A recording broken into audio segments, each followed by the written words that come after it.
Bonjour à tous et bienvenue pour une nouvelle émission de Pourquoi Padrer. Je vous accueille aujourd'hui avec la question de Jean-Jean qui nous demande comment retrouver la foi quand on l'a perdue. Nous voyons souvent des personnes qui étaient catholiques convaincus, pratiquants et tout d'un coup leur foi lâche complètement et ces personnes commencent même à critiquer l'Église. Que pouvons-nous faire pour les aider à retrouver la foi ? Merci pour votre question d'abord Jean-Jean parce qu'elle est belle, elle dit l'affection et l'attention que vous avez pour vos amis qui se ramollissent ou qui laissent tomber la foi. Et ça n'est pas rien pour un chrétien de voir quelqu'un perdre la foi. C'est quelque chose d'inquiétant, c'est grave parce qu'on sait bien que la foi c'est un trésor et qu'avancer dans la vie sans la foi, c'est un peu comme essayer de trouver son chemin sans boussole au beau milieu de la jungle et des animaux sauvages. Alors d'abord, je vous pose cette question. Que s'est-il passé pour que vos amis s'éloignent de l'Église et commencent à la critiquer ? Ont-ils rencontré des difficultés dans leur vie ? Sont-ils en train de traverser une épreuve ? C'est la première possibilité. S'ils traversent une période objectivement difficile, peut-être trouvent-ils que le Seigneur ne répond pas à leurs besoins concrets.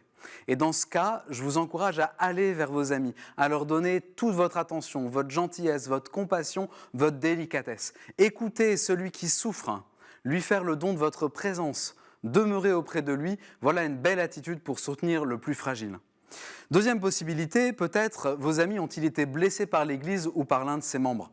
Malheureusement, c'est quelque chose qui arrive. On croyait sincèrement en Dieu et à la foi que transmet l'Église, mais à l'occasion d'un contre-témoignage, parce qu'un prêtre a mal agi, mal réagi, parce que la paroisse à laquelle on est rattaché est un panier de crabes ou un nid de vipères, alors on est heurté au plus profond de soi-même, dans ce lieu même où la foi se structure et se construit. Que faire alors ? Là encore, comme un frère, comme un ami, prenez au sérieux la souffrance qui s'exprime. Soyez là pour eux. Vous avez l'occasion de présenter un autre visage de l'Église, un visage de bonté, de bienveillance. Par votre attitude et aussi par votre prière, vous aiderez à réparer le lien qui a été brisé par le péché des autres. Et puis dernière possibilité que je vois, le moment où ces personnes lâchent la foi est l'aboutissement d'un processus de ramollissement. On peut dire que c'est le décrochage d'une foi qui était restée superficielle.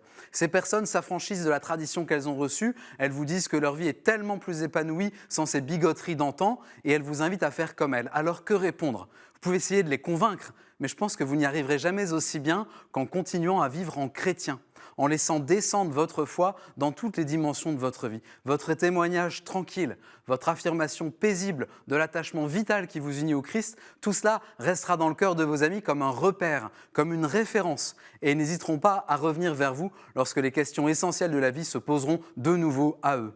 En tout cas, quelle que soit la situation, votre prière pour la conversion de vos amis sera le plus beau cadeau que vous pourrez leur faire. Priez le maître de la moisson, ce bon semeur de la foi qu'est le Christ, lui qui sème largement, autant sur le bord du chemin que dans les ronces, autant sur le sol pierreux sans profondeur que dans la bonne terre. Priez le Seigneur qui connaît les cœurs et soyez en paix. Merci beaucoup pour cette question.